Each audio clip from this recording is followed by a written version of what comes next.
got on the plant path. So you had that introduction at an early age then, or at least in high school. Do you feel like that, I guess it led you back to it, at least? If you may not have had that introduction, who knows if you would have been back into it, huh? Or...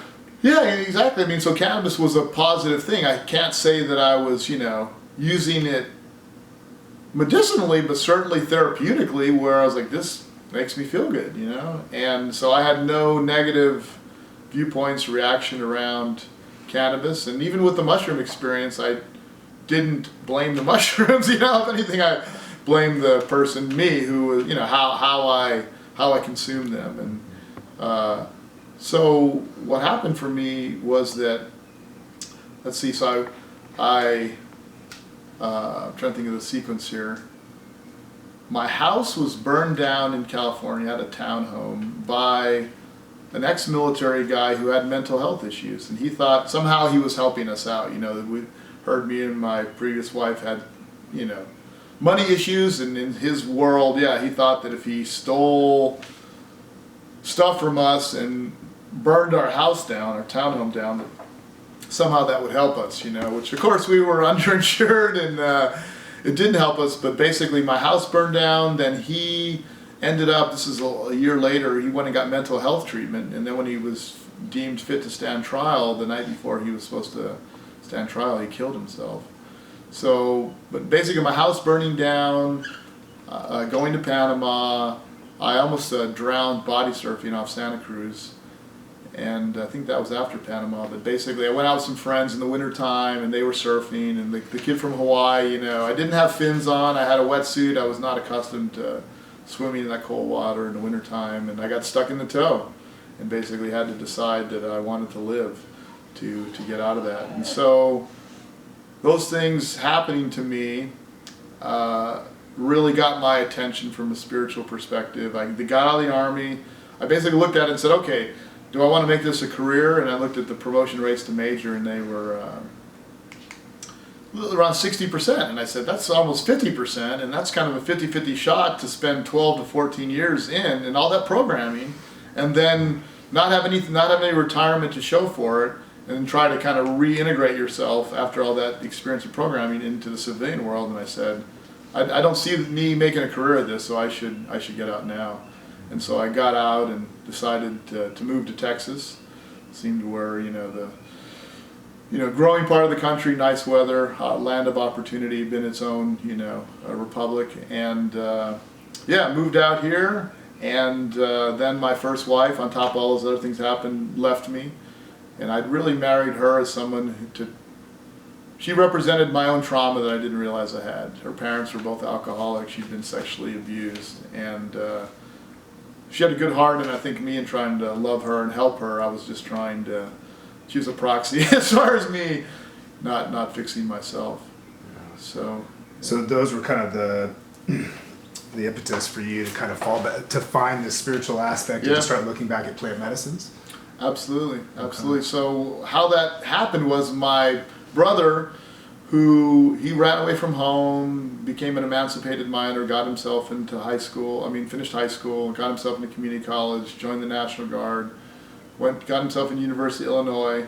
He then ran into some just trouble with the cops, being a young college student, motorcycle, and being crazy, and moved from there here to Austin. My wife left me, and he'd been hanging out with his friends that he'd all grown up with for a couple years, where they were doing ecstasy.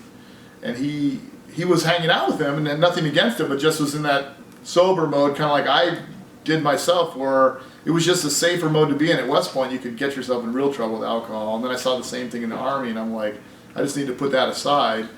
But he finally did it with them. This was in 1990, and this is still a couple years later, right after Dallas and everything, Austin being kind of an epicenter of all this.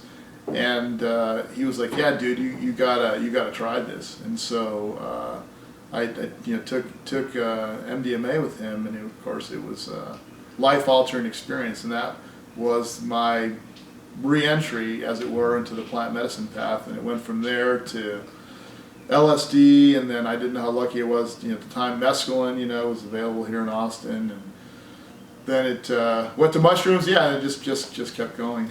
So compared to your early times where you're smoking in high school Yeah. and tried your mushrooms, what came out of this second phase now of your consumption of plant medicines or even psychedelics in general? What was the new approach, or what came out of that? Yeah, well, first off, right, it's just that the universe is more strange and beautiful and powerful and amazing than I could have ever imagined or understood before. And I really dove into it because of I certainly the healing wasn't sort of like foremost on my mind or in my heart.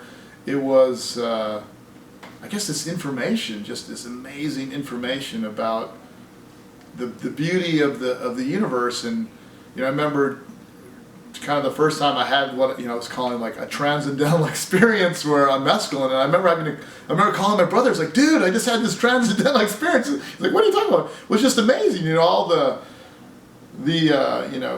barriers, all the boundaries just dissolved, and all this interchange of experience information with other people that I was around, and this transcending my ego, all that kind of classic stuff.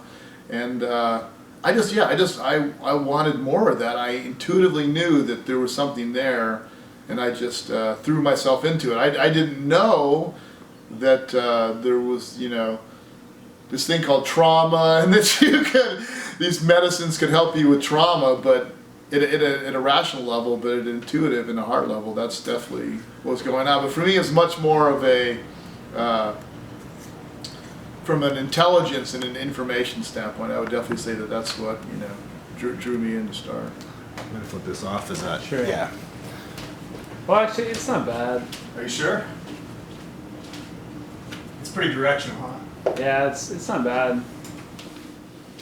Just in case. I don't want Charles going, what the fuck is that? You guys comfortable? Yeah. AC wise and stuff? And okay, cool. Yeah, this chair is just a lot easier. Yeah. You got your feet on the ground. Yeah. So I guess having that transcendental experience, coming through different plant medicines or psychedelics, where did it start to come up that, hey, I can start to heal myself? And did you start to realize, shit, okay, I've got some trauma, I've got some things in me that I need to address, and I think I can address it with this? Yeah, so, well, first off, like I said, I didn't know how lucky I was with the mescaline. This was the early 90s, and I happened to just be connected to the guy who was the dealer for the person who was making it. And I was like, this is amazing stuff. And then when that eventually ran out, kind of not knowing, like I said, how good I had it, I'm like, well, this is great, this path, but I'm a starving college student. I was about to go to law school. I'm like, how do I make this happen where I can get access to the stuff, but it doesn't, that I have access to it, period. And of course, that's tied into being able to afford it as well. And so this was, I started law school in '94, University of Houston.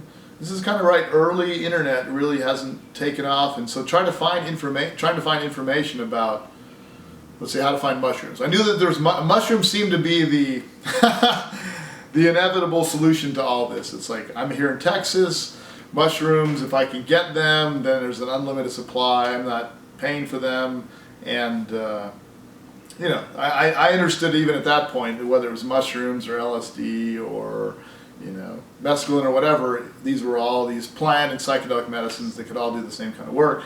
And so I started trying to find mushrooms. I was in Houston, and so I just knew to drive south down towards the coast. And I still remember it was Hurricane Rosa in '94. She came through in September, and I've been going down there doing some recon, trying to figure out some fields and places that were viable, and yeah, Rosa brought in mushrooms. I found like the fields and found the mushrooms, and taught myself everything as far as identification of the right ones and how to prepare them, how to dry them and grind them up to smooth out the variations of the potency from the different flushes. And yeah, I picked about 10 kilos of mushrooms, so about 10,000